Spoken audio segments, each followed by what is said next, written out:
Good evening, ladies and gentlemen. Happy Tuesday and welcome to the start of what could be an absolute disaster. But we're going to go with it because I've been wanting to do this for a while. Welcome to a little show that I'm going to be doing called Press Start to Talk, which I'm going to be talking about some gaming news and things that I think are worth talking about, things that concern me. I feel like I just quoted Philip DeFranco from like 10 years ago. Shows their lack of creativity, but that is perfectly fine. Let's change things up here. Hi everyone, welcome to whatever this is. You can't go to a hotel without there being a cuck chair, am I right? 90% of every hotel I've ever been in has one of these things. Hello, how is everyone? I have brought in light with me so you can see my ugly face much easier. Who all we got here? Hello everyone. We got Toby, we got Hank, we got Scaly. We did win. We had a good day. I went and I'm at a place, I'm not going to say I'm in Denver, and this place is pretty nice. It has a pretty sizable gym, so I am sore. But that, there it is, the cuck chair. Yes, all its glory? Question mark? I don't know. But yes, this is it. I'm finally pulling the trigger on my little show that I've been scrambling around in my brain for a while. Hopefully you can all hear me. I can see myself talking, so you must be able to pick up something. This is the first stream where I'm not actually going to be using my headphones very much, except for probably checking the I have music planned because I think I have a bad audio cable. There's some weird noise that I hear occasionally. So for most of the stream, I'm actually going to be having a little bit of Purple Cat. But Purple Cat's amazing. I like Purple Cat. You can hear it? Well, that's good. I would hope so.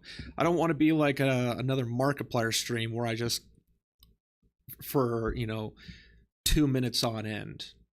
So yes, welcome. Hope you're all doing well. It's fairly cold down here. It's 32 degrees currently. Yeah.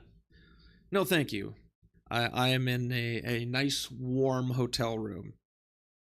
So yeah, this is just kind of a little thing that I want to start doing. This might be once a month, this might be once every couple weeks, but we're gonna make it work. I have some topics. I wanted to start this like almost an hour ago, but I had to go find the topics, and there was one in particular I wanted, but I couldn't find it. It was actually mentioned on a Bellular News video like a year ago, but it was an interview with a CEO, and it just, the interview annoyed me. I'm going to have to find it later on. So that's all right. I've got some subjects here, some examples of reasons why I spend my time in indie games and very little time in AAA unless something really piques my interest. Because I've had some people say, why don't you play this game? Why don't you play this popular game? Because I don't care. The AAA is kind of garbage for me, most of it. You look at last year, AAA wasn't looking too good, especially like the top ones, and even now some of the top ones. Ubisoft's in hot water. Oh boy, their Assassin's Creed Shadows is not looking too good at all. It's kind of like Fallout 76, where it was just like mistake after mistake after mistake. They can't seem to find any kind of footing. But hey, the king, welcome. Toppings are better, more sprinkles. Top pizza. I should have some pizza sometime. Problem is I can't DoorDash anything here. Given my location, it's kind of difficult, but that's okay. Hope you are all doing well. Welcome. We're going to get started here in a moment here. Alan Jones, the GOAT, is here. Hope you're doing well, Alan. I know some people were sick, which is understandable considering it's 32 here. I can imagine some people are not feeling too well. Sonia Lysette. That is a very familiar looking membership icon I see there. Welcome. Topic versus topping. Did I say topping? Maybe I am hungry. That could be what's going on. Yeah, I saw you were streaming, Sonia, but I was literally at work. I had to turn the volume down, and I just kind of had to look, and I couldn't really do much. I had to turn my phone off and go do stuff. You were doing much better. That's good. That is really good. I am surprised, given how much traveling that I do, and being cramped in a plane with 300 other people, that I don't get sick. Maybe I'm getting more immune. I don't know. Making good use of those icons. I like it. But yeah, we got some things we're going to talk about tonight. Some unfortunate things. Some things that really just make me say, really? And then a few things that make me realize that I'm in the right space. That indie games are where at least I want to be, and where I think the future of gaming is. I've said this a few times. Indie gaming is where creativity and innovation happen. Once you start to get to the double and triple A's, it's less about how creative can we be, and it's more how can we make money. What's the best course of action that will allow us, or group of courses of action that will allow us to make money, because that's what it's all about. It's no longer game development by game developers. It's game development by committee, and to some extent investment. And I have a story on that one that I'm going to cover a little bit later on. But Sonia bullied Bowser. She's a meanie. Bowser's kind of a jackass, probably. He might have deserved it. Hopefully a chocolate was involved. That would knock him out instantly. But yes, I did hear that Sonia beat Mario 3. I don't know if I beat Mario 3 growing up. You don't need to unlock an achievement. That's an achievement in itself. You beat Mario 3. That is amazing. I sure the fuck did. Yes, you did. Well done. So now you've done the original Mario 2, I think, Mario 3. You've got Mario World. You got Mario 64. I don't know how far you want to go. How far down the rabbit hole of Mario's? I haven't played all of them. I played Sunshine a little bit. Got bored because power washing the world just gets dull after a while. But well done. Hopefully it was a good stream. But yeah, enough of I guess me rambling. Super Mario. You are gonna do Mario. I was just about to jump in, but now so you're gonna do Super Mario. Wow. I have good and bad memories of that. The good memories are progressing, obviously. The bad memories are when my quality of gameplay started to degrade and I got very vocal. Unhappily vocal. But yeah, let's jump into my little plan here. I originally was going to do this on StreamYards, but then what I want to do, which was play a little bit of music, StreamYards with this interface, the music kind of doesn't pick up well. So I was like, well, okay, I'll do my normal setup, and then I'll have to figure out the noise issue later on. Mario 64, Sunshine, Galaxy 1 and 2, 3D, Odyssey, and that's going into 3D games. you have a you have a, not a synopsis. You have a syllabus of Mario games, Sonia. You will become the Mario King should you choose to take on all of this. That's quite a set of games you got there. But let's jump into our first story here. Unknown 9 developer Reflector Entertainment lays off 18% of staff. Or what I've come to realize in the industry could be code for these are the first steps of shutting down our studio without drawing too much attention to ourselves. So I did a video on this game, Unknown 9, because it had a lot of controversy around its character design, around the fact that Sweet Baby Inc. apparently had a lot of creative control around this, which I don't understand. What you have company, you are owner of company, you have team that you have hired in with this, and you supposedly have a consulting firm at the upper echelons just making all the decisions who aren't really game developers. Like I don't know how many people at Sweet Baby Inc. are actually sitting in front of an editor. This game was built on Unreal Engine 4 or 5, so take that into account.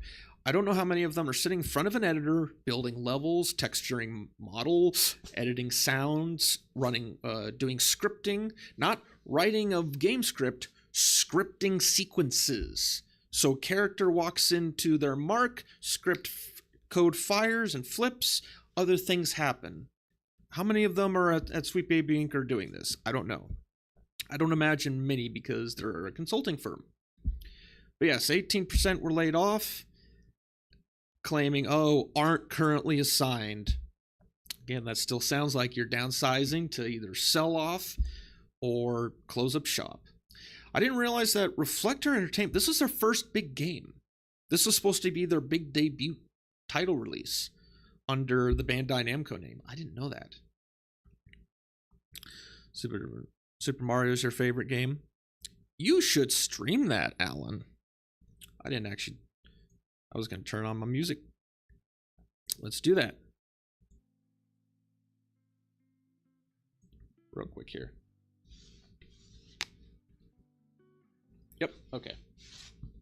Hopefully you hear that well enough. But yeah, I didn't know this was supposed to be the first big debut game. And I made my criticisms of the game that it was essentially unfinished. It was on the roll to being a good game. I didn't really have a problem with the character design. I didn't address anything in the marketing because I don't really judge marketing. I judge the game on the game. The marketing, you see here, that's Anya Chalotra. That is Anya. That's not Haruna, the character in the game. This is an Indian British woman. The character in the game is an Indian woman. She sounds Indian. She looks Indian. You could criticize the marketing for essentially lying and being very misleading on the character that you were even going to play. So you can criticize that. I think a lot of people wanted this game to fail just because it had SBI tied to it. It's not a bad game. This might have been an accident, but the character of Luther is my favorite character. I wanted him to be involved in the game more. He was an awesome character. But it wasn't a terrible game. It needed some polish. That's it. You would be incredibly boring if you streamed it. I don't know about that. We need to see that before we can make that judgment. But yes, it goes into detail on the studio tried decision, entering a new phase of development, i.e. they were inexperienced. Smash JT pointed this out in his video that they were too ambitious. They had made it known that they wanted to create this huge, massive universe of the Unknown 9 world. And you can do that, but when you make it known that, you're going to create essentially the dark universe of this game that no one's ever heard of, the brand new IP, and you're already aiming for AAA, it for me, it rings familiar to another studio who tried to do something similar with a game that was over 20 years old. They went down the same steps. A little studio called Grin. Back in 2009, they got shut down because they too tried to make something a little too ambitious. They had failing sales. What was the game that they made? This one. Well, I gotta scroll up. This game. Bionic Commando from 2009, which is a sequel to the 1980s NES game. And they thought that by doing a remake called Bionic Commando Rearmed, which was actually really successful, it got a sequel. They thought by doing that would reintroduce and introduce new people to the game, which would prime them for this release. It didn't work. People liked Rearm better because it was that 2.5D style. I really like this game. I played this game so much, I broke the sound engine inside of it. Sounds stopped firing and music stopped playing properly because I kept playing it so much. But the development of this went down, unfortunately, the same path that Reflector did with Unknown 9. This was too ambitious of a title for them to make on an IP that probably wasn't established very well. They released Rearmed right before this release came out. Like maybe a year, 2008. Rearmed came out 1 year before. That's not much time to try and prime people for this. Hello, Father. Welcome, Richard. But yes, when I heard that Reflector was shutting down, I instantly thought back to this. Because this was very much in the vein of AAA. It was very cinematic, had big music, had a lot of ideas it was trying to convey, and the game basically played the same way that Unknown 9 did, which is you start off going through your training, and you learn your abilities, but then you can't use your abilities until set time later in the game, which means essentially this game has a single playthrough worth of new gameplay. You can go back and play it again, but unlike something like I guess the Jedi Fallen Order, Jedi Fallen Order, where you have new game mode, you're stuck kind of waiting for your abilities to unlock, which is not a bad thing. But again, much like Unknown 9, Bionic Commando did this, and it didn't really resonate with people. And the claims that I had seen reading through were there was disagreements between the Eastern studios and Western studios. I don't buy that, because I don't think there was much marketing put into this. I had to hunt this game down in order to be able to find it. I knew about it when it was running up to the release of it, but not a lot of other people did. There was a trailer, sure, but unlike some of the other games, it's just, I don't think there was marketing. So yeah, Grin closed its doors permanently. You can still get Bionic Commando on Steam. I recommend it. It's one of those games that Stephen Blum lends his name. You can hear him throughout most of the game. I really enjoyed it. I've thought about going back and playing it again. That's interesting coming from Alan Jones. So yeah, I'm a little saddened that Reflector is downsizing, which that's really what it is, downsizing. Possible preparation of shutting down. Unknown 9 was too ambitious. Had they made some fixes or spent some more time on the game, probably would have been better.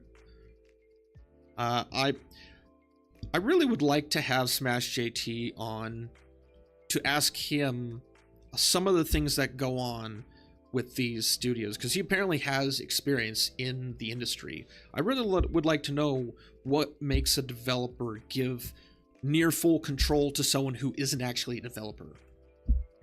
You know, it's I have this idea, I'm going to do it, and no one's going to step in and say, well, hold on, this has been tried before.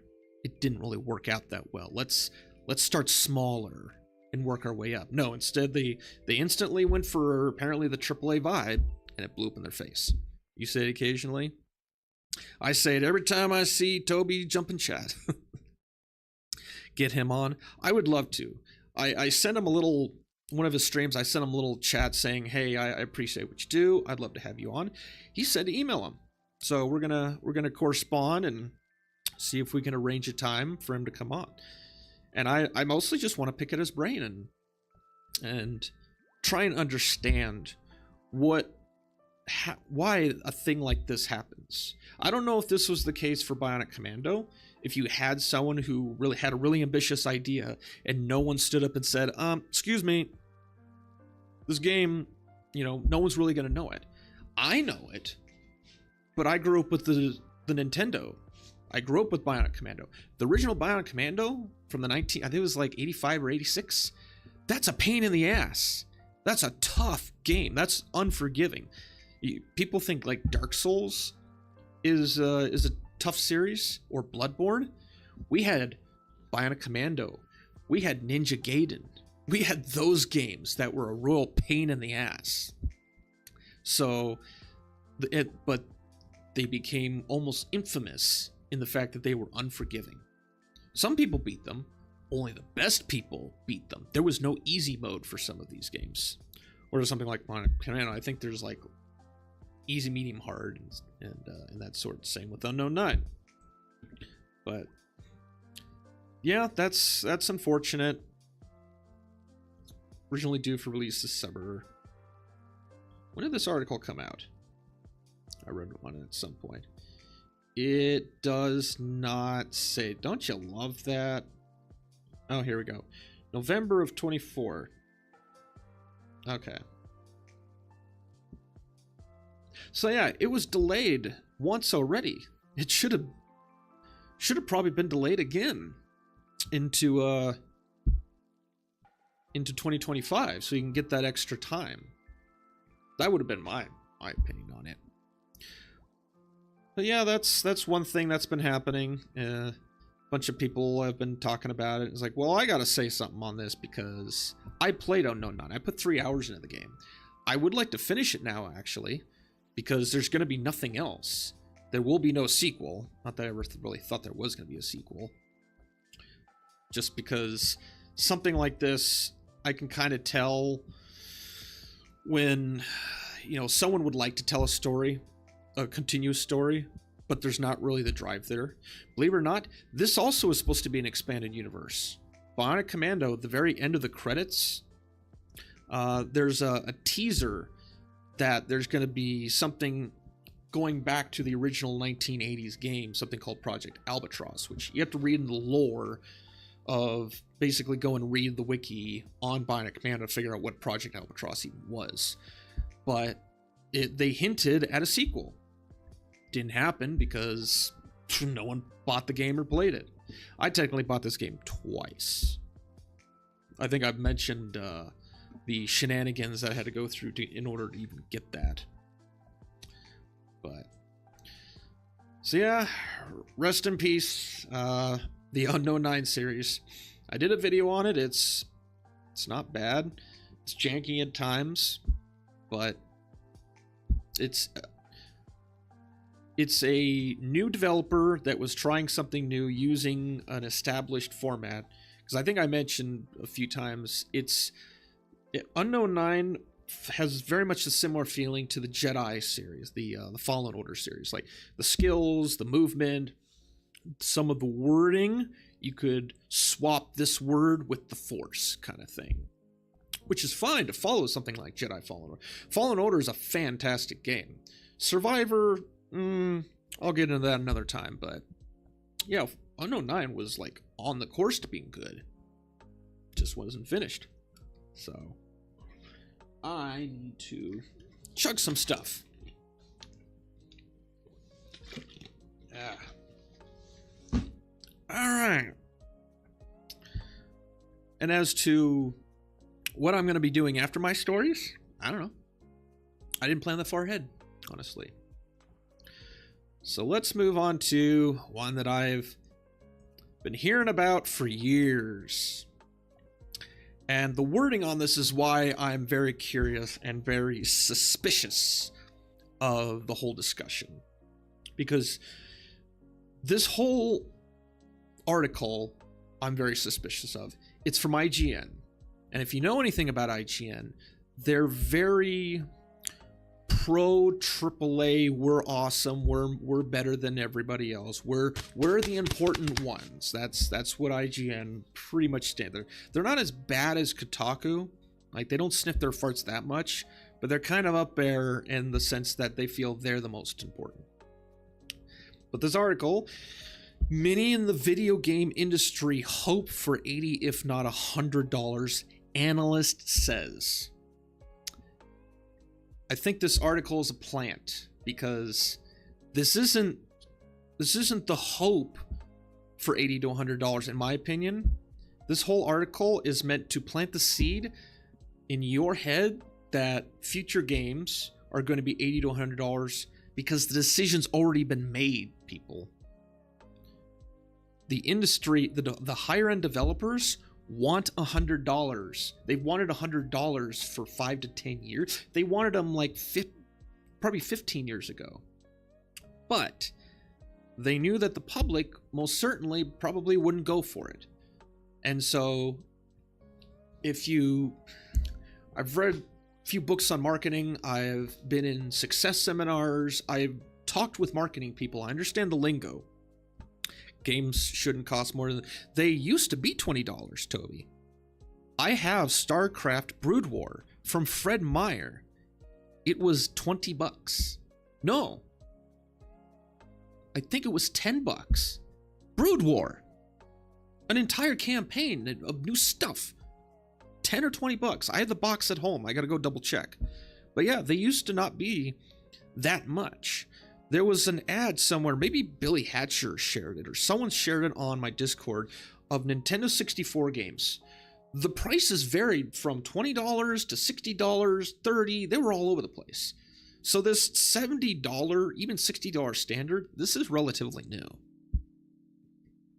Welcome, Helena, welcome to my first would-be show. So yes, I think this article is a plant from either Capcom themselves or someone who has a reason to make money off the idea that this game is $100. And bear in mind, this is going to be $100 base game. That's we've already seen that with, I think it was it Dragon Age the Veilguard, or one of those higher end games where the top tier was $100, but the others were like 70 or 80. But they want to do the $100. They want to do the $100, but they need to convince the public. So in traditional Edward Bernays marketing, lingo, you pay someone like an IGN to write this lame ass article with hope. That's another telling thing right there. They use the word hope. They want this game to be $100 because people who have money invested in this on the back end, who've signed contracts that they'll get 20-30% of the revenue down the road, they want the $100 so that way they get more. So everything about this tells me that this is just priming you, the public, to get used to your games being $100. And I say, no, fuck off. I don't want your game then. When the cost is so heavily, you have to create a debate. Are you trying to sell a product, or are you trying to sell a game? What are you doing? What are you trying to sell? 23.9% done with the Red Dead Redemption. Oh. It's gonna get so much better. It's gonna get so much better. I think I paid $100 for WoW Burning Crusade Collector's Edition back in the day when it was released. Collector's Edition makes sense, because Collectors, you get other stuff with it. Base game shouldn't be that much, but they want it to. And also, Blizzard's kind of high on themselves when it comes to WoW. They always have been. The The release of WoW in like, what was it, 03, 04, they underestimated the demand for it, and they had to like scramble to get extra servers and stuff. But yeah, that makes sense for collector's edition. But this is going to be, I'm willing to, I'll bet $100 that it will be the base game that will be $100, and that the collector's edition will be $150 to $200. We already have skins. There was, I don't know what game it was. It was one of the Fortnites. There was some sports person, some streamer, excuse me, their skin, texture, skin, a thing that I have worked on myself in previous games past. Hairs are itching my nose. The skin was at $500. I can buy a car for $500. I'm not paying for a digital piece of shit that I don't even technically own for $500. But someone sold it, and they know that whales out there will buy it. So this seems like a plan. Another reason I was thinking about that they'll never admit this in public, the investors and the developers, because they know it'll come across as condescending. They know what people will spend on hardware in order to play this game. What was the PS5 Pro? $650? Something like that? Can't remember the price off the top of my head. No CD case or no disc drive. All digital. And so they know what people will spend on hardware. Look what the 40 series of Nvidia has cost. That's cost like some people's some people's mortgage. So they know people will spend money in order to get the hardware. So if they can spend $1,500 on the video card, they'll spend $100 in the game, absolutely. But they won't say that out loud because they know they'll get a bunch of backlash over it. $100 for a broken, buggy, incomplete game with mandatory day one patching, hard pass. Exactly. You think back to something like what's an old game that was nearly perfect when it came out? Oh, GoldenEye 64 for the Nintendo 64. You couldn't patch back then. You had to QA the hell out of that game. Because once you put that thing on the cartridge and it released out, you couldn't do a recall. There was no way. Even you go to PC. We'll even eliminate the console concept. You go to PC. The first releases of something like World of Warcraft, you wanted to release a patch? How'd you get it? The Blizzard the downloader didn't exist yet. You had to go to a website and download on dial-up, most likely, because that was the average internet speed. Dial-up, if you were fancy, you had DSL. If you were really super rich, you had cable. But you had to go to a website, download a 50 to 80 meg patch. They got bigger as time went on, obviously. You had to download that thing and run that on your computer. And that was like a rarity. You know, patches would be released on I think it was a monthly schedule, not a weekly schedule. You still had to do QA because you needed the game to be playable. And I'm using the example of something that's online, something that required a network connection. You paid $60 for, well, let's go back to Bionic Commando. I think there might have been one, maybe two patches, and that was after several weeks. They were minor stuff. Barely anything overall was changed in the game because it was QA'd.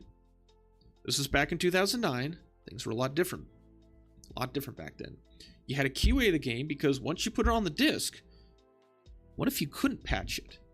What if you couldn't actually get the funding to patch it? You want to get it right as much as you can the first time. But instead the designed slogan or the mentality, I've heard this one a lot, is we can't afford to do it the first time properly, yet we can do it second, third, fourth, fifth, sixth. We have enough to, we can afford, sorry, that's what I was trying to say. We can't afford to do it right the first time, but we can afford to do it 5 or 6 times down the road for whatever reason. An example that I have kind of brought up, I don't know, I could maybe see a game being worth $100 now if you got an entire game, the entire damn game, not a quarter of the game, then get 3 DLCs for $1, for $20. Thank you for reminding me, Skytex. I have another story that I need to bring up. I'll actually switch to camera here.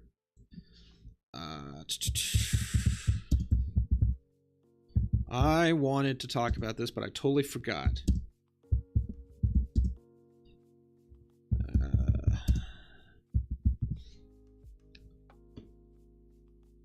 Where is it?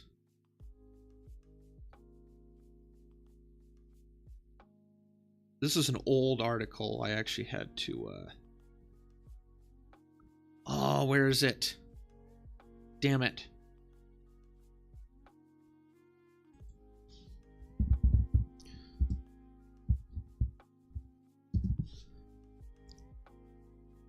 Come on. Who wants to talk about... No. No! Here we go. It's not exactly the article. But... Oh, here we go. Yeah. Well, no, this is a forum, but... There's a handful of,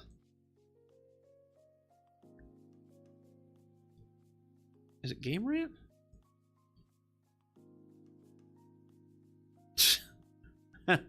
Yep, here we go. So, we'll go back here. So this was... Oh, wow. This is back in 2012.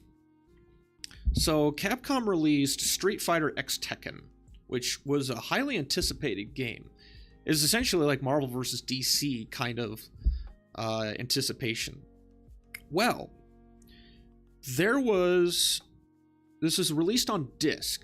So this is way before the full-on offload to servers. Something like Modern Warfare 2 that's like 250 gigs. Oh, sure, just download it on your hard drive. No, this was on a disc, meant to be played on like a console, and presumably also a PC. Well, on this disc had like 8 characters that were they were locked in the form of DLC. So you think about this, you paid for a thing, you paid for a game, 60, 70 bucks, whatever it was at the time, and there was content you couldn't even access. Because the idea was they wanted to sell you something later down the road, but we'll put it on the disc. It was on the disc. You own the disc. You could literally take the files off and throw them somewhere. But no. They want to sell it to you later on. And they got in so much trouble, and this is one of their claims. DLC and disc locked content are the same. Says fucking who? You? The arbiters of truth? Get fucked. No. You're not. And you lost that battle. I think they fixed it down the road, or they came up with some solution. I don't remember. But I remember hearing about this, and people were pissed. Total Biscuit, when he was still alive, he made a video on this. He was so mad, and there was a lot of other people that were mad. I never played it, because I don't think I had the console to even play it at the time. But I saw other people that were talking about it. And I always remember this.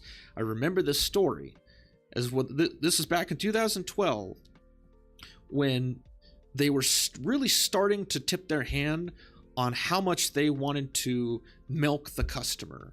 How much extra can we get away with milking the customer? Can we hide this behind? It's done, it's published, we completed this, but you can't have it because we want to be able to sell more stuff to you later on. This is AAA. This is why I tend to stay away from AAA. So thank you, Skytex. Thank you for reminding me of that. I remember wanting to talk about that, but when I'm gathering my stories, I had forgotten about it. This is one of the other reasons why I was so late, because I'm just sitting there thinking, what did I forget about? They actually talk about it. They make a comparison, in their defense, they make a comparison to Mass Effect 3, which apparently also had some DLC, but then in later versions, they just included it. The DLC was there, like in the Legendary Edition, all the DLC's there. And if you got the Legendary Edition, you didn't get any DLC, you get everything, which is essentially it's the Game of the Year edition, where everything previously released is included. Deus Ex Human Revolution, I think, did the same thing. Mankind Divided, if it had it had DLC, I think it did the same thing. It just included a bunch of stuff at a certain point. But this was like on the disc, and I think they were the first ones to actually try and do it. I don't think anyone else had tried it at the time. And they probably thought, well, let's see if it'll work. We used 8 characters. Nope. Didn't work. People got pissed off. A lot of games are just better to play years later. Some are, yes. Case in point, Half-Life 2. A 20-year-old game. I don't care what Steam says. It says it was released last year. I've got a video I'm going to make on that. Steam's doing something weird where they're actually changing release dates of older games and making it seem like they're new. I don't know why they're doing that. There's something on going on. But yeah, $100 a game. Are you gonna pay? Are you gonna pay $100 for something that you're essentially gonna be milked years down the road? Think about that. That's the entry fee to get to the ride.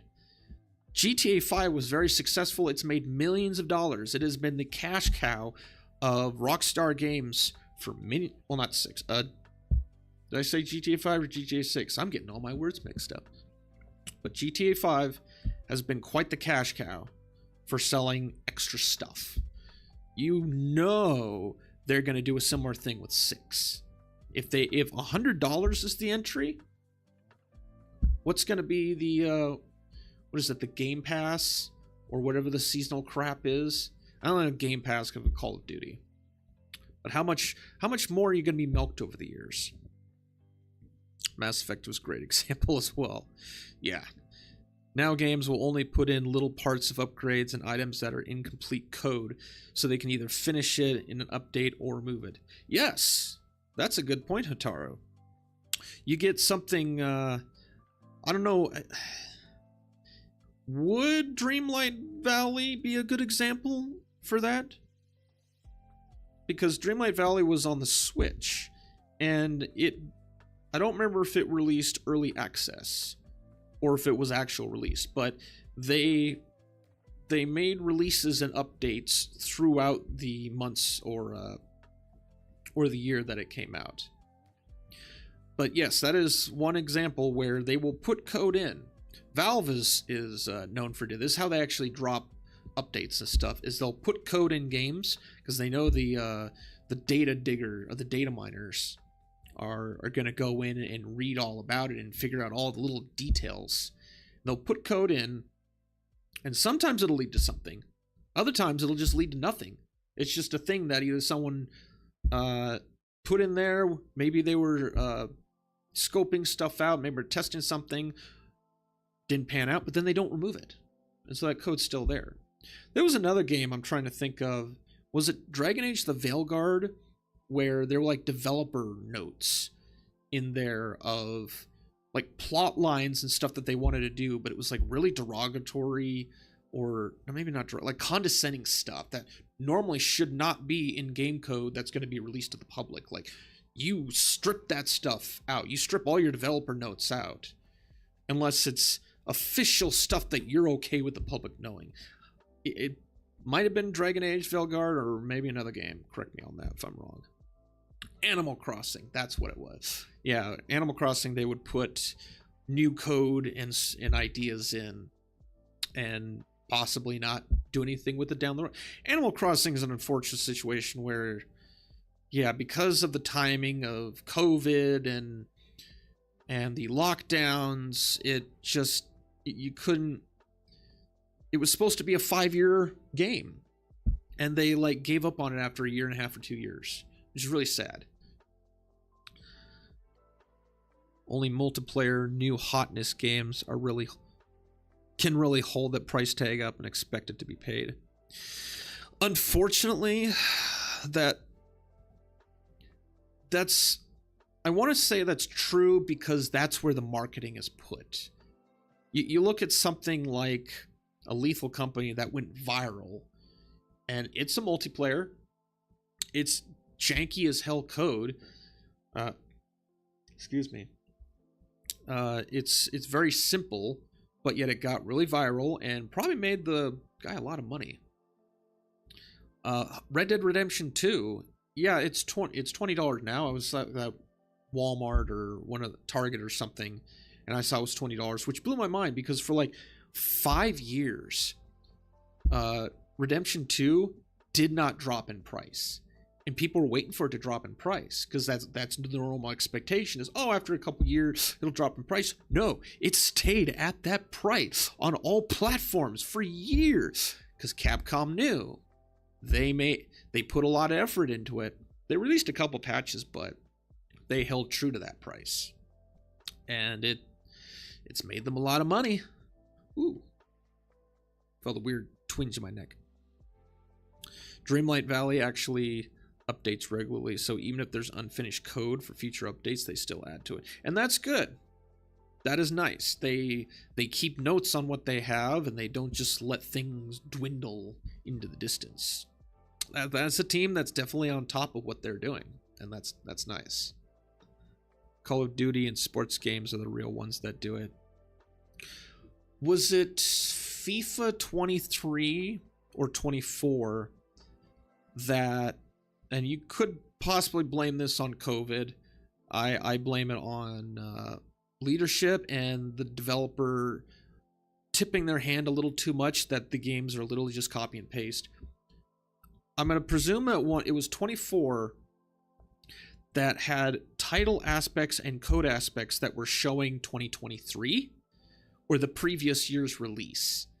And people were looking at it saying, you had one job.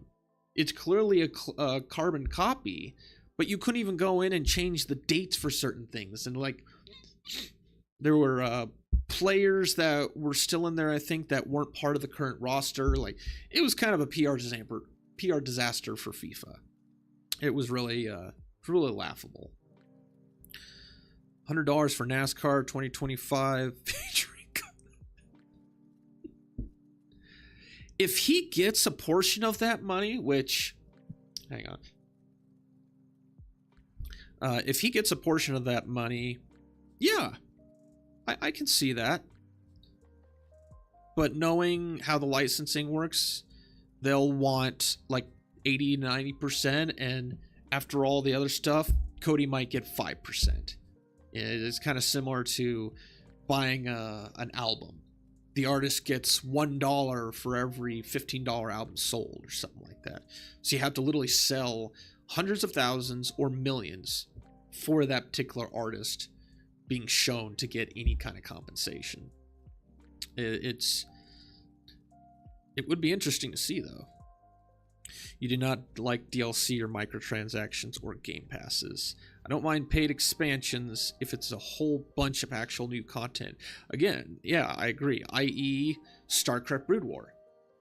Required StarCraft 1, so you could throw in, okay, they have to buy the previous game in order to play the new game. Sure, play that one, right on that, whatever. But you got a whole new campaign, you got new stuff, like new characters, new skins, new sounds even, depending on how you designed it. New music. Brood War had new music, if I recall. And it was like 10 or 20 bucks. Expansions are where you actually made some money and you got to make more stuff because you already had the foundation. You had the code. You had all the assets. Make new stuff with them. Dungeon Siege did this as well in the early 2000s. They had, I can't remember what it was. It was some small expansion where it was it wasn't as big of a world as the first one, but you got some new characters, you got some more storyline. I don't know if it sold nearly as much, but it was an expansion. Dungeon Siege sold a lot more than the expansion, but it still worked out. And I don't know why people don't do that this day and age. I think the last great one that we could have had was Left 4 Dead 2, which people thought, oh, is that going to be an update or an expansion? No, it's a completely separate release, making Left 4 Dead completely useless because it included everything from the first game in the second game. And people kept asking, why? What's wrong with you? Why would you do this? Money. That's why. Sims 4. Oh, Sims 4 expansions and DLC really pisses me off. They would break whole furniture sets over multiple... They would break up whole furniture sets over multiple DLC and expansions. So if you wanted the full set, you had to spend lots of money. Oh, yeah. Oh, yeah. Sims 4, we now know... There was like a... Hutaro would probably know who made this, but someone made a documentary, essentially, going in detail on how Sims 4 was one big cash cow and nothing but. That the foundation was more store than it was gameplay. And it took years for some people to realize this, but it, yeah, the Sims 4 is kind of a joke now. Like, you could probably go torrent the thing. You've got all the expansions and crap to get. Oh, and don't forget, we need another release of Skyrim that plays on the Apple Watch or something. No, they'll do that. That'll be Doom. Doom will play on the Apple Watch because Doom can play on a PDF. But yes, excuse me. Skyrim. It's one of many reasons why I can't stand Bethesda, because they want another Skyrim. They thought they were going to have another Skyrim with, I almost said Starbound. Is it, it's Star something. Not Star Citizen. That's the one that hasn't really done anything. I don't remember. It's the Star game from Bethesda. The It Just Works company. I don't really care for a company that is known for re-releasing.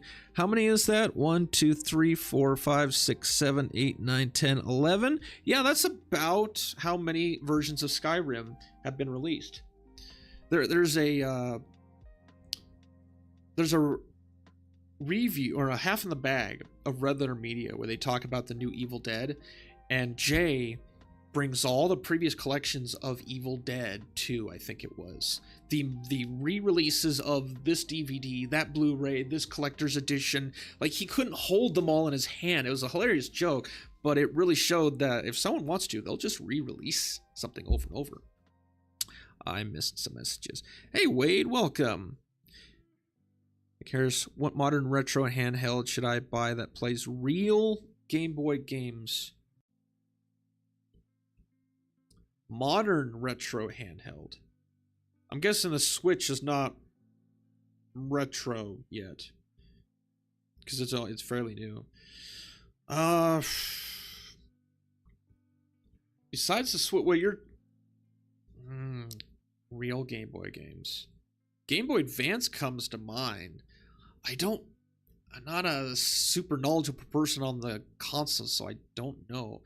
But it sounds like either like the Game Boy Advance or the Switch, because it essentially can, I want to say virtualize, but it can emulate a lot of those GBA or Game Boy Color games. If you don't know, that's fine. Yeah, I don't know a whole lot because I haven't been a big handheld console guy, unfortunately. Someone's literally hacked one of the FPV drone goggles to play Doom. Something about Doom, that thing can play on anything. It just, it's such a versatile, simple game that can play on anything. I almost want to play the PDF version, like on stream, just to see if I can. Starfield. Thank you, Scaly. It was Starfield. Starfield was supposed to be the next Skyrim, I think. They were supposed to they wanted something that was like No Man's Sky, because they know there's this demand for it, and also Star Citizen. People have this desire right now for Stargame, and they also wanted something Fallout-ish. You know, they wanted that RPG, and also something that kind of was Fallout. Did I say Fallout twice? I don't remember. But yeah, they wanted their little cash cow, and they released it broken. No, it doesn't just work, Todd Howard. Rarely anything you release just works. 16 times the detail, my ass. And I played Fallout 76. Does not have 16 times the detail. The way EA shuts down Origin and then just told people to say rebuy their DLCs and expansions. Some people were able to port over their stuff to the new interface, but most were SOL. Almost at Soul. Yeah, that's another reason why when I could have included Cyberpunk 2077, but it's kind of being a dead horse to begin with. When you reach the AAA level, you're not there to make a game. You're there to find a way to con people out of their money. That's pretty much it. Oh god, I tried Starfield and got sick of it so fast. Well, that's impressive, actually. Because you played Elite Dangerous and you loved that thing. I wanted to play Elite Dangerous. I still do. I just got a lot on my plate. Emma is now tuned in. I don't know why she likes staring at this screen when you stream. Well, hi. Hello, Emma. She's ignored Ginger and Cody. She ignores Ginger and Cody. Ah. I like to hear that. I think Soulja Boy's console plays GBA. You want to go into and buy one of Soulja Boy's hunk of junks that's really just an Alibaba refit? That guy's gotten into so much legal trouble, and he's just going to keep going on and keep doing it because he can. Unless he really does some serious jail time, I think. Who knows, he might have already done so. But yeah, I remember hearing, I think it was during COVID, about Soulja Boy's Nintendo game or his Nintendo console, whatever it was. It's like, you're full of shit. You're totally full of shit. Kitty loves cat. I'm not a cat whisperer. That's Sutaru. But yeah, sometimes cats they just like me. And she's asleep. She's been rampaging around the house for a couple of she needed someone to serenade her. But yeah, that's kind of my thoughts on this. GTA 6 being $100, I think it's a plant. I think it's there to get you used to the idea of games being $100. I don't think they tried hard enough at the time, so they need to throw it in your face. This word hope is what really tells me that this is a plant. If it said industry thinks or industry believes, that would have possibly hidden the intent. Like, oh, maybe they're going to use the excuse, oh, games are too expensive, they're too complicated to make. Which, side rant, don't make your game so fucking complicated then. We didn't ask for unlocks that involve sliding on the ground with a knife in our hand into someone's groin, stabbing them 25 times to unlock a 8x ACOG scope. We didn't ask for that. I didn't ask for that. I wanted a game where I can kind of turn off my brain once in a while, go shooty bang bang, or unlock puzzles. That's it. You guys, I'm talking to you, Activision. You're the ones that put in these stupid achievements that require you pass this crap before we can get the next gun or the next unlock. Well, no, I don't care about your gun and your unlock then. I'm not doing this stupid crap. I'm not doing my daily in something where I want to turn my brain off and enjoy some fun. That's why I pay something... Well, not pay it. I play something like Aviatic Factor. which is $25 right now on Steam, I believe. And it's a great game. It is essentially Half-Life, SCP Containment Breach, and 7 Days to Die. I highly recommend it. HRT achievement unlocked. I'm waiting for it. Whether it be something like Dustborn. I almost said Dust Bowl. What else is there? There was a lot of, like, I guess, trans-leading lingo within the Veilguard. Do a patch. Put HRT in there as a trait. That'll probably piss off a lot of the trans community, though. Might be making a mockery of it, but you can try it. You're wanting to try this. Go for it, I guess. If I wanted a complicated game, I would just play Mists or Riven. Exactly. Mists and Riven, they are complicated, but they're also simple at the same time. There's another studio that could have fallen victim to the AAA, but Cian has stuck to its guns over the last, 30 years. They've made roughly the same kinds of games because that's what they like to make, because it's about the game. You can't buy anything in Myst. I know. I played it. I beat it. I started playing Riven. You can't buy anything. There's no online store. It's just a game. And as much as Cian could be considered AAA, I respectfully always will consider them an indie developer because they are about the gameplay first. And the store never. Hell, if you want to buy their games, go here. Go to these places to buy their games. This is their website, and they're telling you where to go. It's amazing. You do not play Kingdom Hearts for stupid-ass complicated boat mechanics. We never finished that.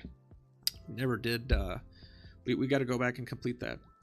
I do not play Kingdom Hearts because I like my sanity, and those games drain my sanity. There is a lot of exposition. A lot of it. Because you're combining Disney with Final Fantasy. Mind blown, essentially. So I understand that, but I'm also fascinated at what they can do with it. You play Kingdom Hearts to listen to a story and smack everyone with a key, which I have done, and it is quite enjoyable. Well, let's move on to... Hang on, first. Stand by, people.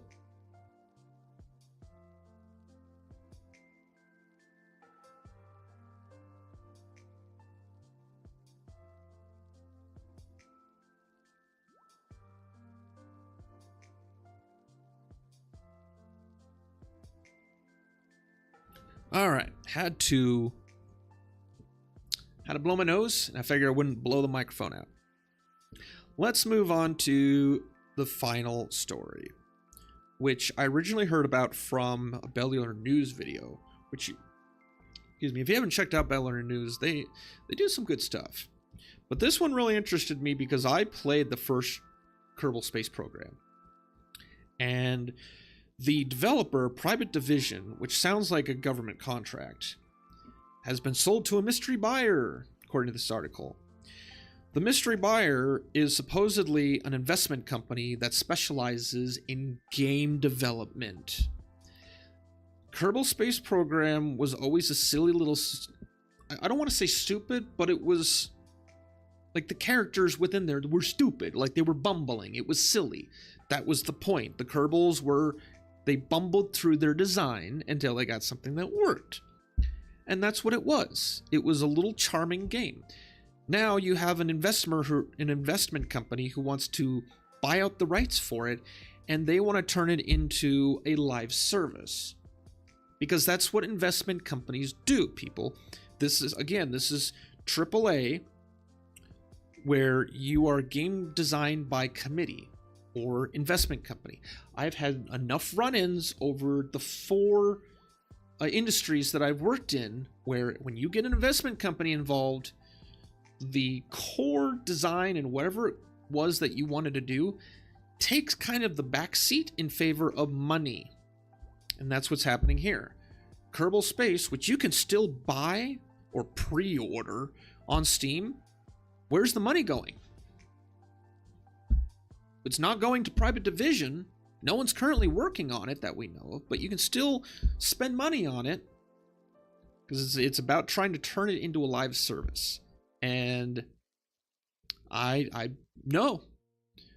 Look at this line here. We're really best at these big AAA experiences. Get fucked. Get the fuck out of here with that bullshit. I have no interest in Kerbal Space Program 2 if that's the attitude that you're going to throw. No. You have tipped your hand. You have shown everything that I need to know. I refuse.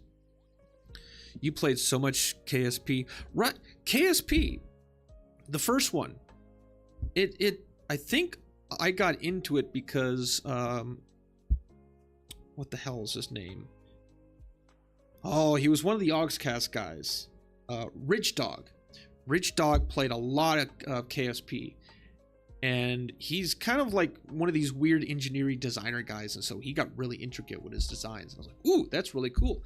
I didn't get very far because something happened in my life. Maybe I got a divorce, I don't know. The time frame, I don't remember what it was, but I stopped playing and I moved on to other stuff. But yes, KSP was a really fun little game where you had to learn how to make a thing that went in space. And now the developer, the owners, want to turn that into, how can we turn this into a live, how can we turn this into, what's the current, Fortnite. That's a live service. That's a live service that dangles new keys in front of your face every 2 weeks. I should know, I played it. Hope for KF2 being revived. Wait, no.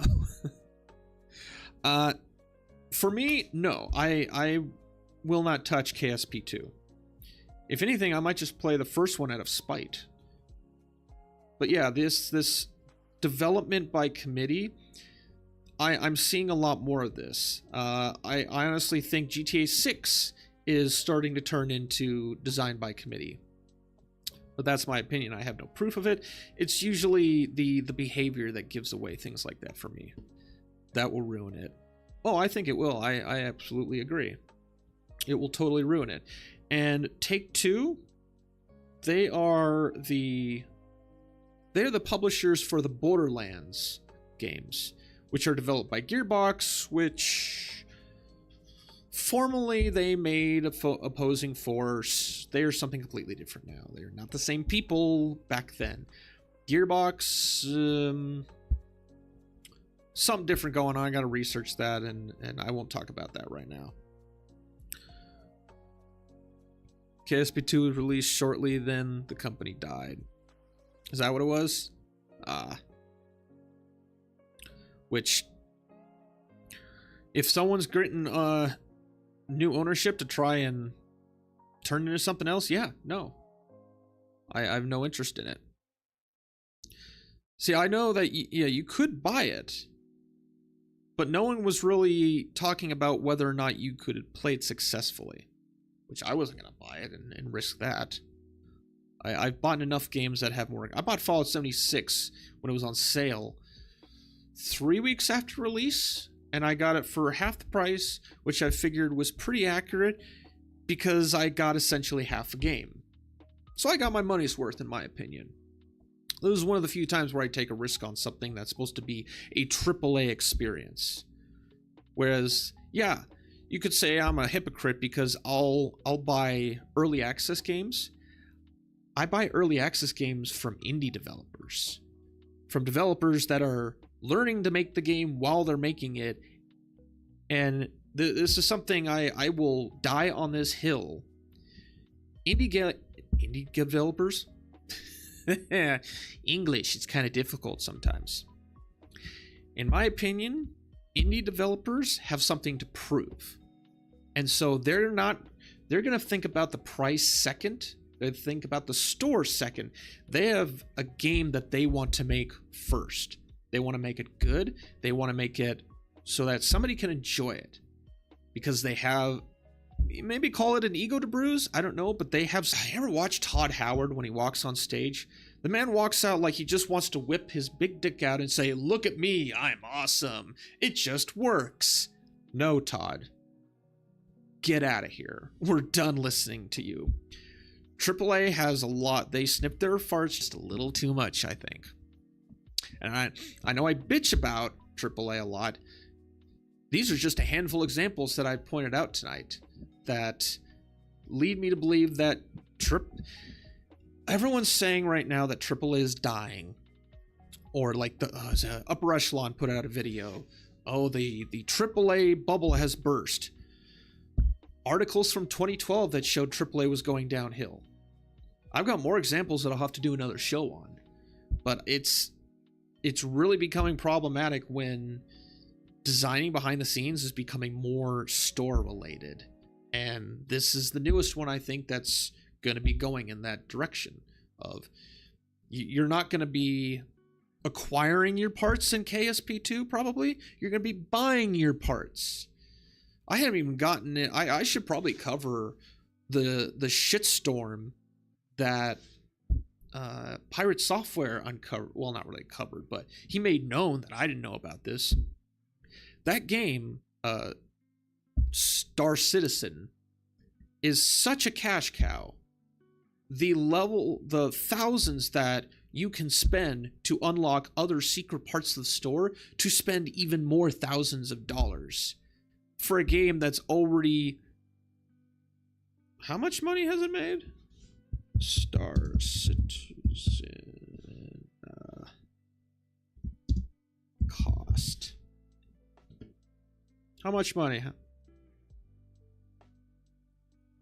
Oh.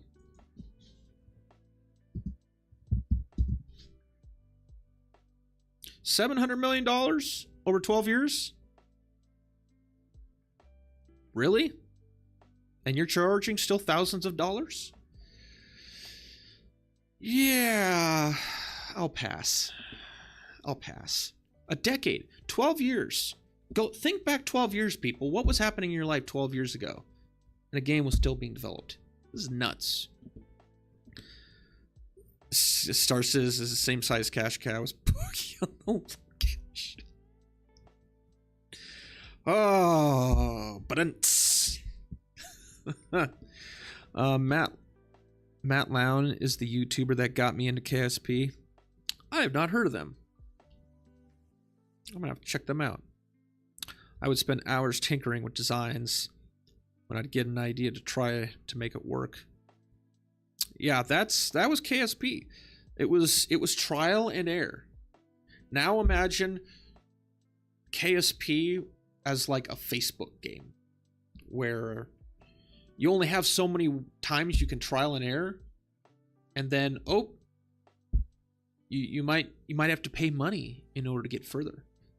Not saying that's going to be the case. That's probably worst case scenario, but I'm not ruling it out. I can't rule it out. Game design by investment means money, any way possible, any way, shape, and form.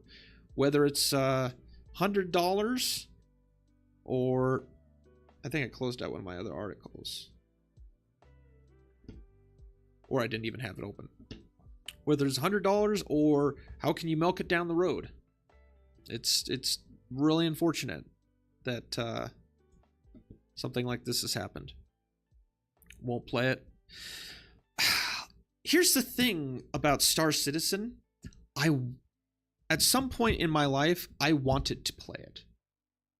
I wanted to at least buy the game, whether it was $50 or $60. I wanted to buy the game, but I wanted to play the game. Like I played The Division. I actually thought like the normal play, the single player, the campaign, of The Division, I thought was pretty good.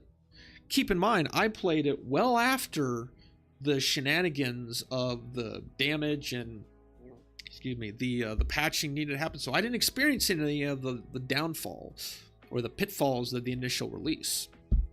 So I had a much better first time experience with it.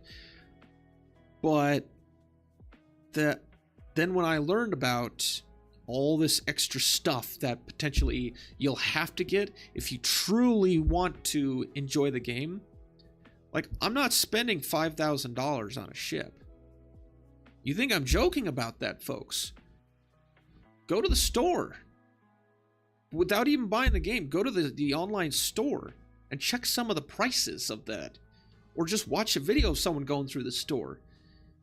There is supposedly a section of Star Citizen where if you spend, was it, $15,000 on stuff, you unlock a back end where you can spend $45,000 on a package of digital stuff. $45,000 is a down payment on a house for some people. It is the cost of a car. It is some people's college tuition. And this developer for Star Citizen wants to believe that you'll spend $45,000 on digital bullshit. Digital, not real. It's in a hard drive. You'll never physically be able to touch it. Because if you were to actually convert some of these ships to real life, they would probably be about the size of Star Destroyers. 45K would change my life right now. 45K would change a lot of people's life right now. But instead, there are whales out there that supposedly will drop it on stuff. It blows my mind. And I have no interest, honestly. It's why you're going to see me continue to play games that actually I think are good. Like finish out Half-Life 2 or play more Lethal Company because I want a fun experience. I don't want... There's a line that Total Biscuit once said, and it's very true. It was true then, and it's true now. It hasn't gotten more true. It's just true. It used to be you entered a cheat code. Now you have to enter a credit card. How times have changed. That's the stories that I've got for tonight, folks. That's all I really had. Yeah, I gotta start to bring my little rant here to a close. But those are the things that I really wanted to talk about. It's not even all of them, but sorry for the grainy video. This is just the camera that I happen to have. I'm working on getting better quality stuff. They found another page after the first hidden store. Oh, someone paid the $45,000? I hope not. But yeah, I'm really. I know it's easy to go into the hate of this is terrible, that's terrible. I really try to understand the why and use it as a weapon. I don't like ranting just for ranting's sake. I look at something like the KSP2 and the fact that, oh, it's, mystery buyer, and then Bellular News video, they did some research and found out, oh, it's really an investment company that specializes in... They say they specialize in game development, which means they've been doing this for a while. How many other teams out there, how many other games were made by committee that we don't know about? How many other AAAs out there? Indie games aren't doing this. Indie games don't have the budget to put marketing in, to bring in CEOs and investors and all these other people to design from their ivory... Well, not even ivory towers, more their expensive house, maybe a mansion. But when I see this, it gives me the information that, okay, I'm in the right area. I am working on something. Now you can do more laundry. And my washer has finally finished its 4-hour cycle. Ah, yes. The washer that at random slightly delayed intervals will say, it's time for me to do my soap washing. there's a difference between talking about the direction of AAA companies and going and letting people know there are other options so the industry isn't dead. Yes, and that is why I play what I play. And obviously this is the first show. I want to start incorporating games that I'm excited for. In fact, why don't I just do that? Why don't I just showcase what I'm actually excited for, what I have in my list? We'll go back here. Can I? Nope, that's not it.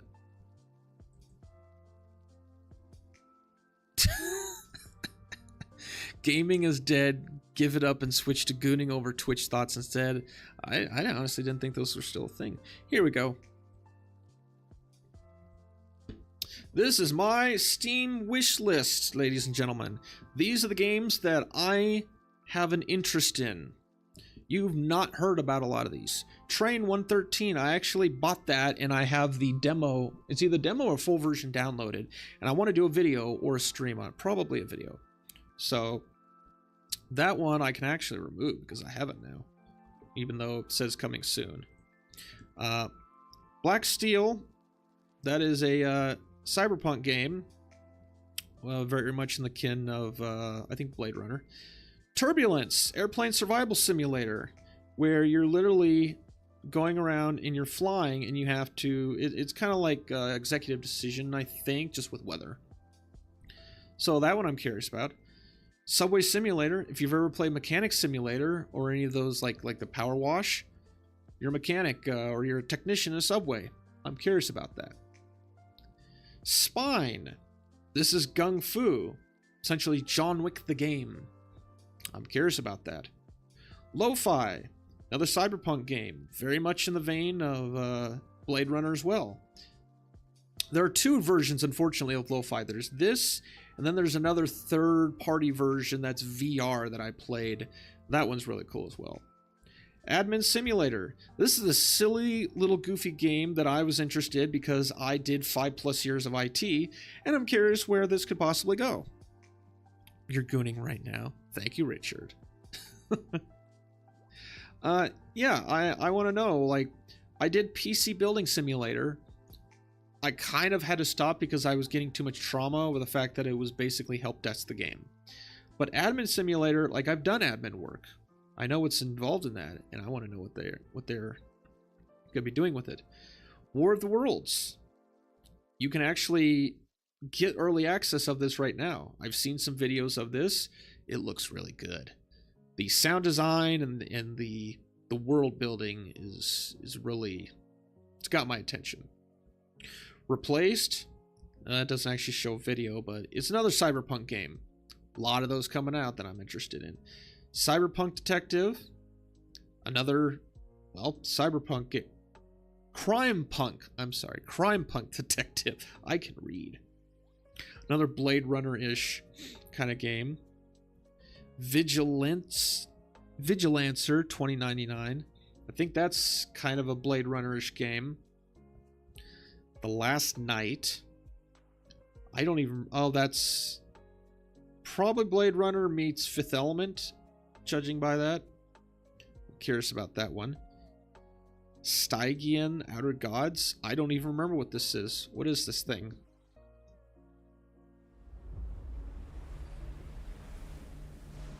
I've seen the dark. Let's turn this off. Where the black planets roll without aim. Where they roll. I don't remember adding this. Unheeded, without knowledge, or luster, or name.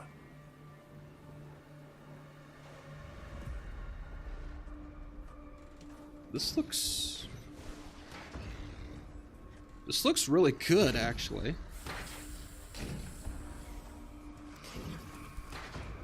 Oh, this is a Lovecraft game. That's why.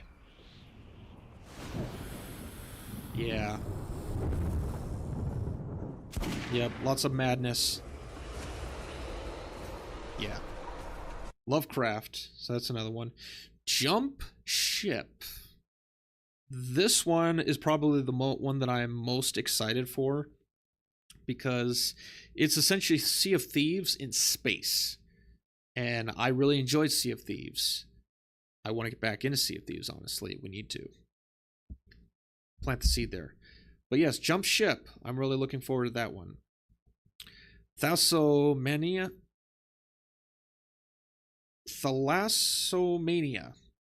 I think that's a Lovecraft style game on a barge. Curious about that one. Bionicle, not really a AAA, but I'm curious because there's an artist that I follow, Essinger. He actually wrote a song about this game. He's very obsessed with the Bionicle kind of lore. I never knew how deep it went. But yes, I'm curious to try this one out. Goblin Cleanup. I did a stream on this one. It's a goofy little game where you go around as essentially goblin waifu and clean up dungeons after the heroes have gone through and either died or pillaged the place. And you have to reset everything for the next set of dungeoneers. So I'm looking forward to that one. Hail to the Rainbow. I actually, well, no, I haven't bought it because it didn't come out. But I did a demo of this. This one was really good. This was very, I was very surprised how this changed as I went through it. Will Follow the Light. Saw this one a lot on Twitter. It's claims to be a walking simulator, but based on what I've seen with the video and everything, it's going to be very heavily story driven. So I'm looking forward to that. Motor Slice. What is this? I don't remember. Oh, this is kind of in the vein of Nier, but with some more jumping puzzle-ish and fighting construction equipment, apparently. But yeah, I'm looking forward to that. 4K gaming. Most people don't have it. Solar Punk. Another kind of build 'em game. Kind of like is it Heat Death? Train game. Or Subnautica. Lumina Vale. Another Lovecraft game. Looking forward to that. Pharaoh's Light. Another Lovecraft game. Reanimal. Cyberpunk game. Well Diver. Very much like a Subnautica game. Looking forward to that. Steel Seed. Looks like a fighting cyberpunk game. Blind Exposure. This is an interesting one. I did a stream on this one.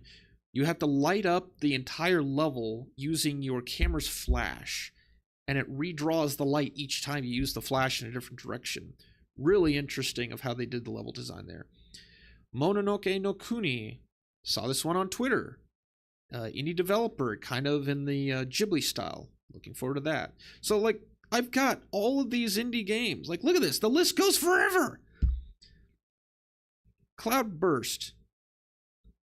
Looks like Lovecraft. Blade Runner, of course. There already is a Blade Runner game, actually. It came out in like 93, something like that. That game was fun. You should add out. Oh, yeah, I missed all these. Sorry. No Femboy Simulator? No, but I do have a handful of they're the like weird sex games. Like there's one I got that it was the only one that piqued my interest at the time. It was called Sex with the Devil. And it's actually kind of funny. When you think about the plot of it and you go through and what happens to the character, like this is fucking hilarious. I can't play it on stream unless I do like a members only kind of thing. But yeah, there's I'm sure it's out there. I suppose if there's enough demand for it, I could probably play it. But I'm not excited. I'm not looking forward to it. I might play it just to make Ginger jealous. Bionic is actually one of the best written lore series. I'm starting to realize that. I first learned about Bionicles kind of as they were advertised as part of the Lego kind of universe, but then they started branching out on their own. I was like, what is with Bionicle? Excuse me. I think he has a type. Yes. Wait, was Outbreak on sale? Let's go look. No, it's for early access, but it's not on sale currently. I might get it still. If you want to be a storm chaser without actually being a storm chaser, this is the game for you. Excuse me. I think IGP did this one. Yeah, there's a lot of, and these are mostly indies. You're not gonna see IGN talking about a lot of these games, which is fine. I don't need IGN to tell me what games are good or bad. I can figure that out for myself. Wu Chang, Fallen Fathers, har har. This is obviously the newest one. It kind of reminds me of a little cross of Tenchu and Ghost of Tsushima. So, I might get it. Digested, was that a snake game? Where you have to like run away from snakes or something? I don't know. I was about to say, if it's on sale for you and not me, I'm gonna be mad. Oh, that would be impressive if Steam gave selected Steam sales. There was another. I was trying to find this article. I spent like 15 minutes on it, which is why I'm partially late. It was on a Bellion News video, and I'm gonna have to go track it down. But there was a CEO, and this is another one of those things that tells me AAA doesn't give a rat's ass about giving you a good game. It's about them making money, and there are times that they let, much like the article on GTA 6, they hope that it would be $100. CEOs will let things slip that all they care about is money. But which is true, they are CEOs, but that's all they care about. And they're mad when things don't go their way. And the interview in question, it might have been like Paradox or something like that. The CEO was essentially bitching about the fact that they don't make as much as they wish they could because players don't buy a lot of their games until they're on Steam sales. Which, who puts the game on sale, Mr. CEO? It's not me. It's not my audience. It's not Steam deciding to do that. Even Pirate Software has said, like, you can go and put your game on sale on Steam. You put your game on sale, Mr. CEO. You choose to put it 90% off on the big winter sales or the summer sales or the spring breaks. You choose to do that. Don't bitch to us because we know how to work the system and wait for the good deals to come in to then buy your games. Rockstar didn't put Red Dead Redemption 2 on sale for over 5 years. That was... And even then, it didn't drop very much when it did. It's taken a long time for that game to come down. You're an absolute cunt if you think you're going to blame us for waiting for a sale for a game that, well, maybe we realize the game's probably not worth $60 fucking. Did you ever think of that? No. It's all about you. And this is why I stay away from AAA. You're not going to see an indie developer shun, well... This would have been true until a couple days ago when a game developer for Sulaco came out and bitched out a bunch of gamers apparently for voting it as part of the Real Games Awards, which I didn't even know was a thing. For the most part, indie developers are not going to shun their audience. Because again, an indie developer is there to prove something. They want to prove that they can make a game that you all will hopefully enjoy. A AAA is there to try and make something that they can then convince you is worth opening your wallet up for. The wording on that is very specific. I have heard so much about Stellar Blade, yet I know nothing about the story, the characters. I know that it has tits and ass, and it's apparently a popular game. That's not enough to convince me. If I have to go read the Wikipedia on what the hell the game's even about, if I can't tell what's going on with the game based on the trailer, I'm probably not interested in it. Tits and ass alone are not going to sell me on a game. I played Dead or Alive when they first came out years ago. Jiggle physics, jiggle boobs, jiggle ass. I've gone down that road. I didn't buy the game, I rented it. I was smart. You're not going to sell me on something like that with Stellar Blade. Sorry, try again. Outbreak has real-life weather models built into the game. It's supposed to be the most realistic computer-modeled simulators you can buy, which is a rare thing. There are not a lot of games that I can even... You've seen my list. There's not a lot of games out there that will take that much real-world elements of things that are actually happening. Like, tie into reality. Like, the thing that comes to mind would be like a stock market game, which you could technically... There is stock market simulators where you can train yourself on what stocks to buy and how to watch them, and they react with the market. You have like a theoretical limit of, like, it's an imaginary, like, I think $100,000 or something you start with. And you can buy the stocks and you can watch them, train yourself on when to buy and sell. But that's a simulator. That's not really a game.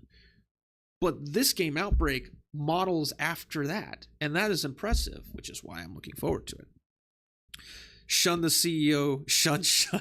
I will. If the CEO in his high castle of horseshit can look down at me and say, how dare you buy the game on a Steam sale that I approved instead of buying it when it first came out, make a game that I want to buy when it first comes out. I.e., make a game that is worth buying when it comes out.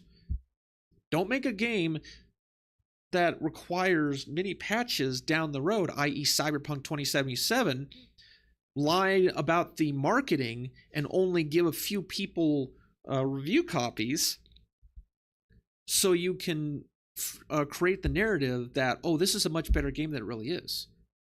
Some people don't actually know that the PS4 version of Cyberpunk was an absolute disaster. It was just garbage. I don't even think it was launchable for some people.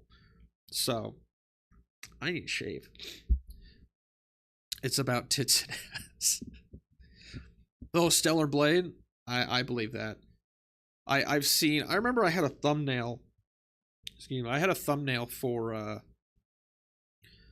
think it was Nier. And it was basically 2B just kind of standing with her back to the camera. And I thought it was like a really striking pose. I saw the sexualized nature of it, but it was like, okay, that's an all right pose. I can go with that. But then I would see screenshot after screenshot after screenshot of Stellar Blade using the same fucking thing with more revealing clothing. And that's all that I would ever see. Well, like article after article, thumbnails, people referring to it. It's those same, like, the crosshairs, the invisible crosshair of whatever the frame is front and center on the butt. It's like, really? You can't tell me anything about the game? Like, is it like Ghost in the Shell? Are you some cybernetic warrior that has to go up against the whatever art, the hierarchy of the Dark Souls universe, whatever? No, I don't know anything like that. So why would I play that? But yeah, that's episode 1 of my little show, people. Those are my stories, and I think they're interesting. I know I did a lot more bitching tonight. I'm working on stuff. I got to come up with some new stories for whenever I decide to do this again. Hopefully you have enjoyed this and gotten something informative out of it. I would say I don't think I was particularly negative on the Reflector, because again, I didn't find Unknown 9 a terrible game. I actually was hoping that it would kind of redeem itself. You know, they would say, we got to do one last kind of hurrah. This is our first game. Let's fix it. You know, let's do a Battlefield 2042 and fix the game. Even though I've been singing the praises of 2042 since 3 weeks after it came out. And even now, I still enjoy it. But I'm a little saddened by Unknown 9, because maybe it was part of me that was kind of hoping to prove some people wrong. Now that I've played it, it's like, it's not that bad. Like, What are y'all smoking? Kind of thing.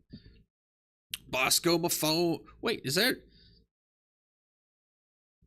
Oh, Bosco, welcome.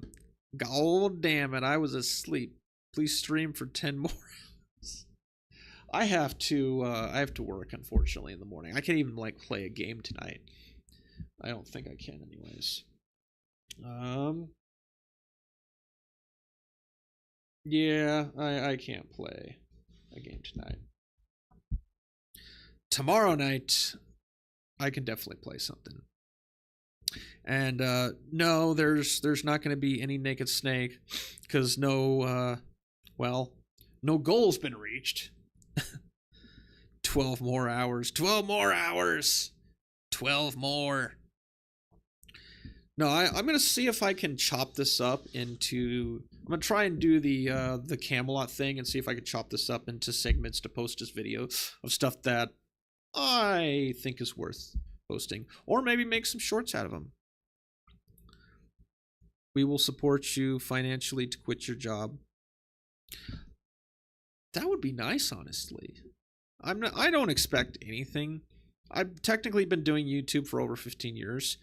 This these first 2+ years are the gaming aspect that I've tried doing, and you know, if I make something, I make something. It'd be nice. Scaly boy with a green boy. Thank you, my good sir. Strip. I'll get you a technicality. I can get you a technicality here. This is all you're getting from me. There you go. That's all you're getting. Oh, I took the vest off. Did he talk about Melanie Mac? No, I did not. I suppose I will say this about Melanie. I think I've spoken it a little bit during some streams. What I will say about Melanie Mac is it doesn't surprise me, because Melanie Mac is a devout Christian. I used to be Christian. I didn't expect any sort of like, kind of losing my track of thought because I was looking at the chat. You just finished? Oh. Where's my compensation? No. I do not need compensation. No, you're fine. Now with Melanie Mac, when you're a Christian, you can be a gamer and a Christian, but I also know from being as someone who was a Christian, the sexuality in video games is not welcome. So I knew at a certain point, or maybe it already had, Melanie Mac was going to have an opinion that people didn't like. I thought maybe she'd already, but no. I, in fact, even called some people out on Twitter like several months back when everyone was talking about Stellar Blade deserves to be the best game of the year. And I said, don't you guys just like want to... This kind of implies you guys just want to go watch porn, but society shuns porn. I think I had a handful of people saying, society doesn't shun porn. Enter Melanie Mac, who is part of the scene that shuns porn and sexuality. She proved my point for me.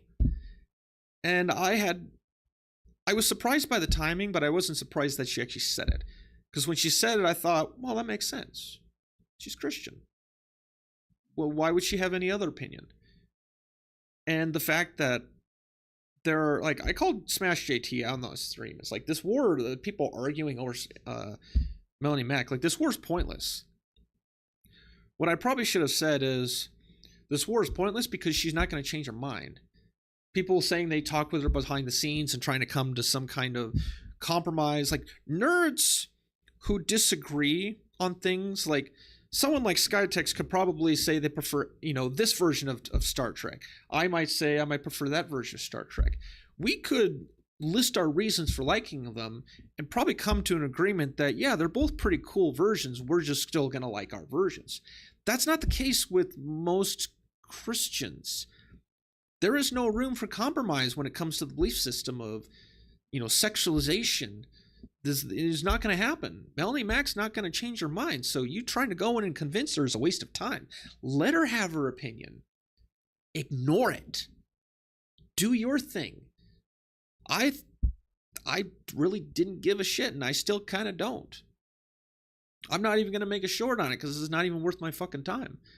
But the fact that people are just kind of like blowing their mind, how can you say this, Melanie? Clearly you don't know how many Christians think. I say many because they're not, it's a spectrum. Not all think that way, but at its core, that is what Christianity is like you kind of shun the sexualization of media. So, okay, whatever. Stellar Blade can get Game of the Year when it's on PC with nude patches. Oh, there will be mods for it on Nexus Gaming. I almost flipped that and said Gamers Nexus. I'm watching Steve's videos way too much.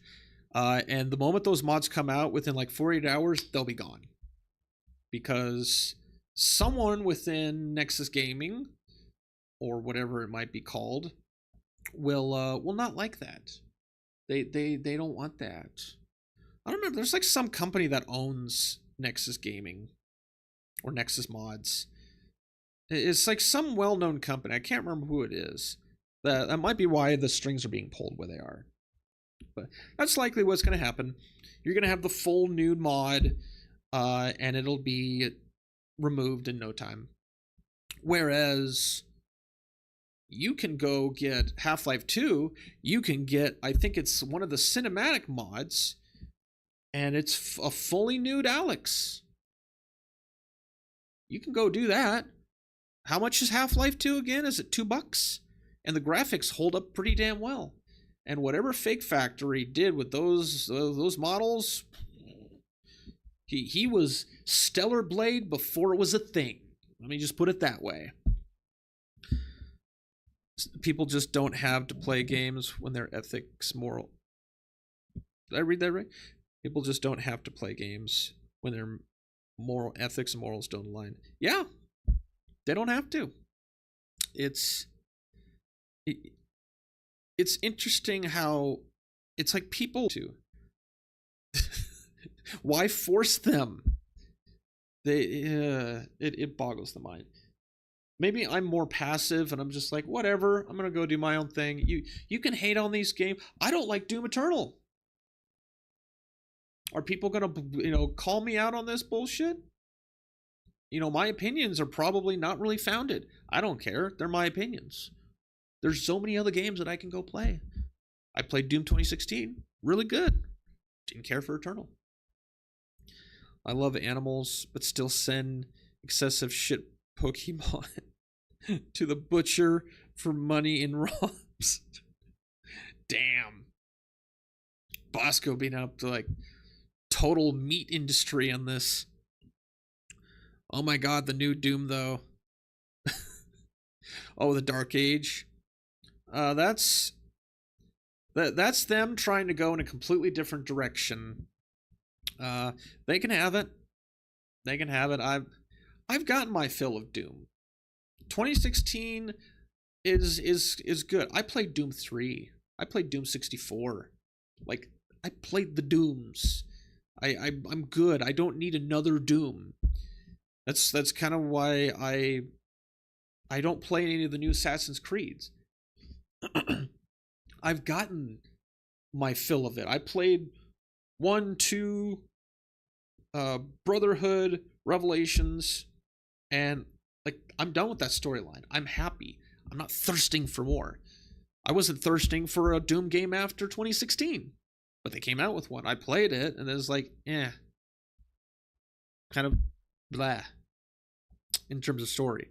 Kind of like retconned loosely some aspect of it. Not sure how I feel about that still, but whatever. It's what they wanted to do. They're trying to push things a little bit. But again, that's also Bethesda. That's another Bethesda thing where they're going to do something because they feel they can. Just let Ma'am in for her food. She was alone outside. Oh, that's sad. Had to take some trash out, a couple minutes, and then was rushed by 5 cats when you opened the door. Yes, all hail the Queen of Cats. She has many cat friends. I've met them all. Well, maybe not all, but a lot of them. But yes, this is where I'm going to bring it to an end, ladies and gentlemen. Hopefully you have enjoyed my ramble, my soapbox, which may or may not make sense. Again, pilot episode.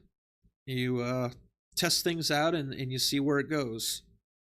So I wish I had a better way of ending. I'm not doing Naked Snake. I'm not that charismatic.